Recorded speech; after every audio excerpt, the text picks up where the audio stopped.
This is Netflix's latest 2025 zombie blockbuster.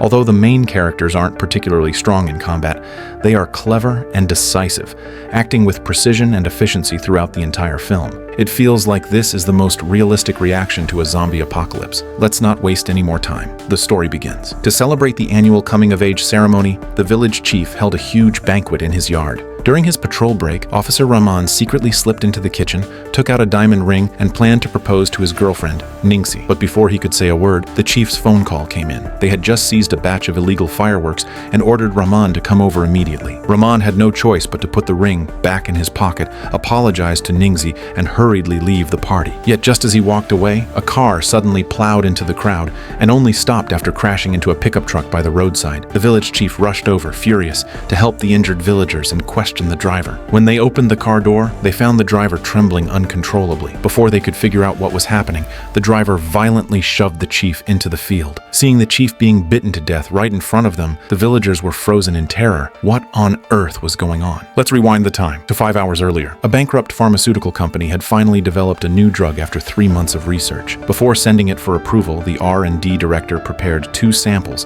intending to show them to his boss and a major client. The company's owner, Sadamin, was nearly 60, but had a young and beautiful wife. When the sample arrived, he swallowed it without hesitation. Just then, the yard outside became noisy. It was his daughter's family returning home. His wife, Karina, hurried out to greet them. However, his daughter, Kenes, clearly didn't like her young stepmother. Sadamin had just finished his bath when he looked into the mirror and was completely stunned. The wrinkles on his forehead and the white hair on his head had all disappeared, making him look decades younger. Overjoyed, he rushed to find Karina, excitedly telling her that this was the company's newly developed anti-aging drug. Meanwhile, Kenes and her husband, Rudy, were plotting to sell the company. They had even made a promotional video and were discussing profit sharing with her brother, Bambang. But this rich playboy spent all his time at home playing shooting games and never cared about business. When the rejuvenated Sadamin walked into the hall, everyone froze in shock. Rudy thought his father-in-law had just dyed his hair. Sadamin didn't bother to explain and instead announced that he was canceling the plan to sell the company. His reason was simple: the new anti-aging drug they had just developed. But Kenes was furious.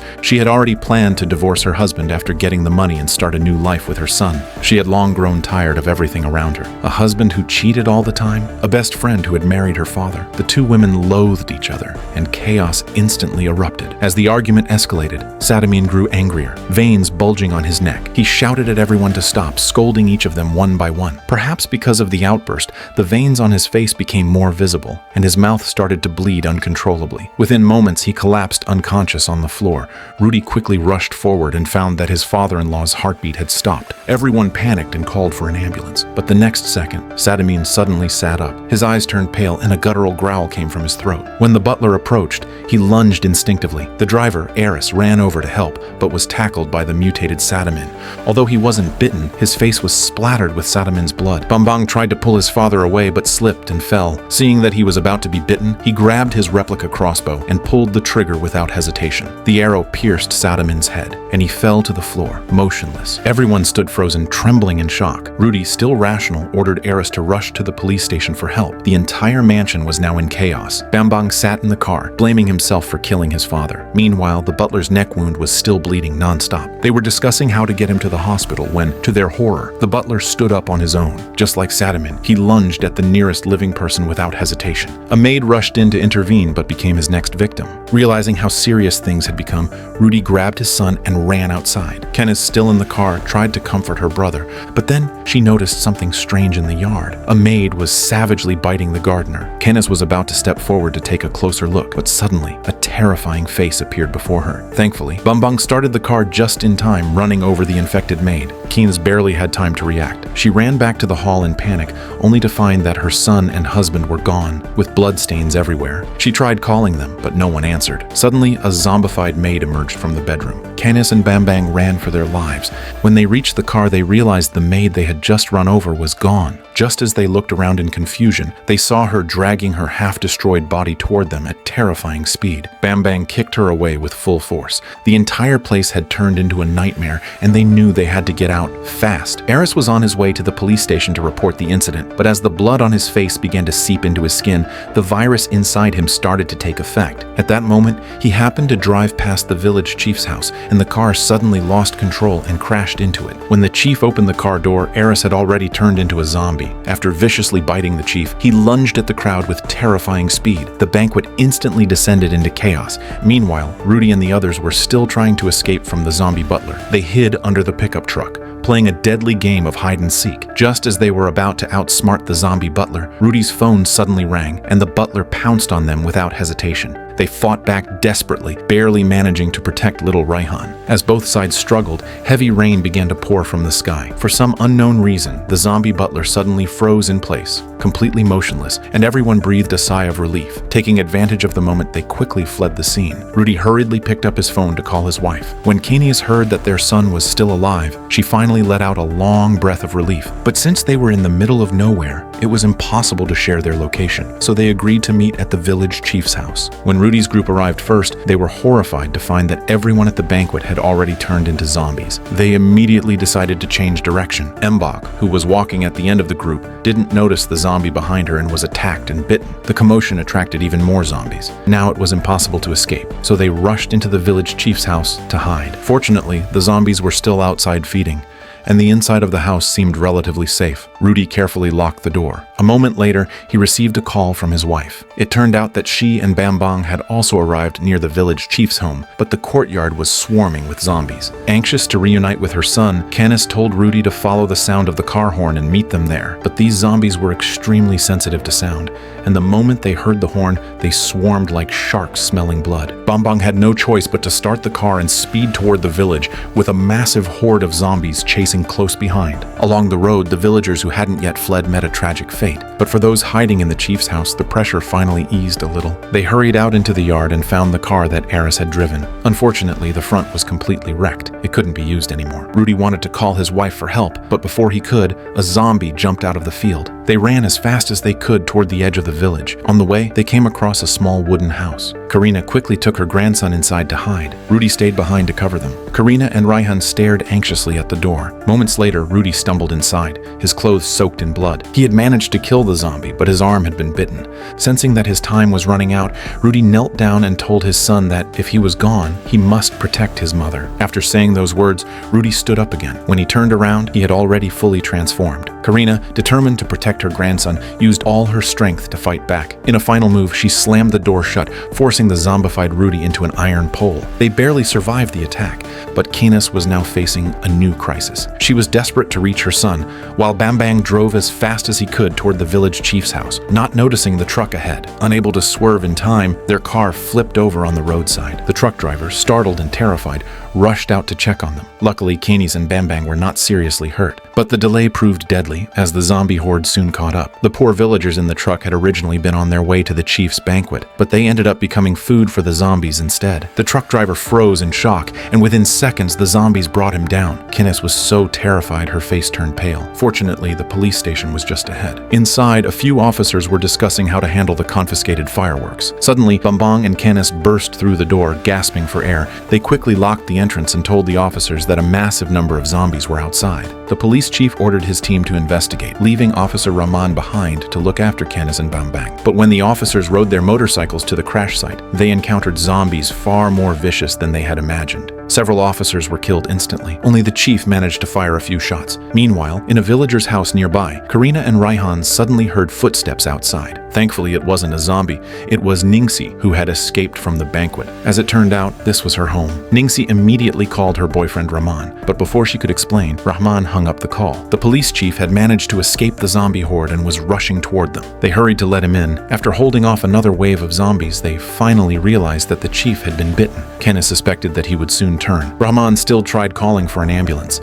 The next moment, the police chief suddenly stood up, trembling violently. Sensing danger, Bambang pulled out a gun, but his shot missed the chief's head. The chief fell to the floor, wounded but not dead. Caught off guard, Rahman was nearly bitten by the mutated chief. Now he finally understood how terrifying the zombies were. Kenes and Bambang rushed to help. Working together, they managed to trap the chief inside an iron cage. But outside the station, a massive zombie horde had already gathered. Bambang, being the most level-headed of the group, urged Rahman to call for backup immediately. Kenes was still worried about her son's safety. When she learned that Rahman was hiding safely in Ningsi's house, she was so relieved that tears almost filled her eyes. But when she heard that Rudy had turned into a zombie, she only frowned slightly. Bambang quickly took the phone and warned his nephew to stay inside no matter what, telling him that once rescue arrived, they would come to pick him up immediately. Inside the iron cage, the mutated police chief was still growling, and his roars drew even more zombies to the area. Rahman had no choice but to barricade the entrance tightly. Just then, the police radio crackled to life. It was the rescue team reporting their arrival. But before anyone could respond,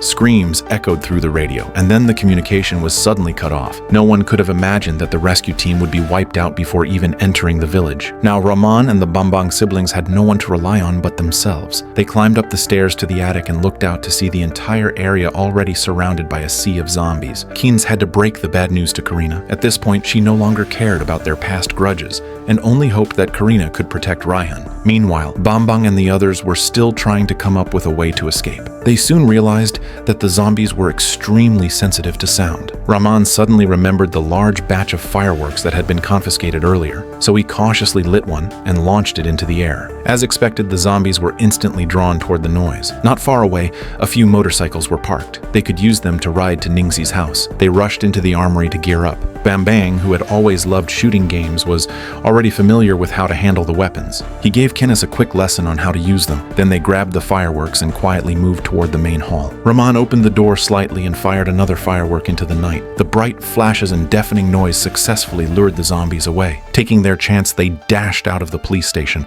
but just ahead, there were still zombies that hadn't left, and Rahman instinctively opened fire. The loud gunshots immediately drew the zombies back toward them. It was too late to run, so they crouched behind a riot shield for cover. Rahman and Bambang quickly ran out of bullets, and the horde around them only grew larger. Just when all hope seemed lost, a loud crack of thunder echoed through the sky. All the zombies suddenly looked upward. Then heavy rain poured down, and the zombies froze in place like statues. Although they were baffled, Bambang and the others seized the moment and made their way outside. Meanwhile, Karina's group was startled by the sudden thunderclap.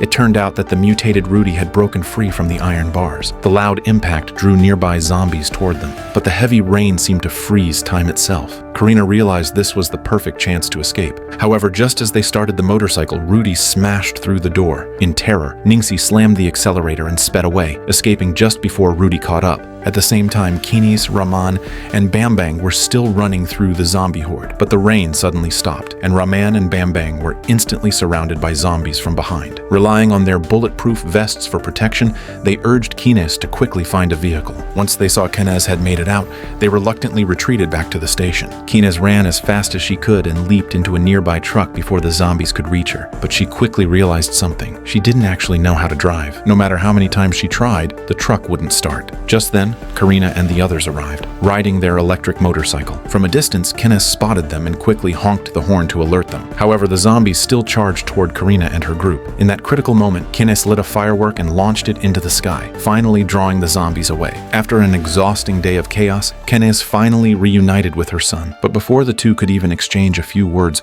more zombies began gathering around them. They quickly hid inside the truck's cabin. Fortunately, Karina knew how to drive. She started the truck skillfully and sped through the swarm of zombies. Just as they were about to reach the police station, she realized in horror that the brakes had failed, and the truck crashed straight into the building. Luckily, Kenes and the others weren't injured. Only Bambang, who had been inside the station, couldn't dodge in time, and one of his legs was pinned under the wheel. Karina tried to reverse the truck, but to her shock, a large group of zombies had already crawled through the opening. Rahman raised his gun and fired rapidly, but more and more zombies kept pouring in without stopping. Fortunately, Karina noticed that the back door of the station was still clear. She shouted for everyone to retreat that way. Rahman helped his girlfriend while firing backward, but in the chaos he forgot about the mutated police chief still trapped in the cell. Poor Ningsi was bitten on the arm. Heartbroken, Rahman fired his gun repeatedly until he was knocked to the ground by the zombies. Yet even in that moment, his heart was calm. He quietly pulled from his pocket the ring he never got to give her. He and Ningsi exchanged one last smile before slowly closing their eyes. Meanwhile, Bambang had also run out of bullets. Seeing the zombies rushing in, he shouted for his sister to run. But when Kenes refused to leave him behind, Bambang lit a firework. There was fuel leaking from the truck nearby. Kenes had no choice but to take her son and flee the station. As the zombies swarmed toward him, Bambang decisively threw the firework in his hand. The explosion lit up the night sky, mixed with bursts of fireworks, engulfing the entire horde in flames. Karina and the others managed to escape the police station. They found a few motorcycles parked on the roadside that still worked, but Kenes looked pale and sorrowful. During the fight, she had been bit by a zombie. Knowing her fate was sealed,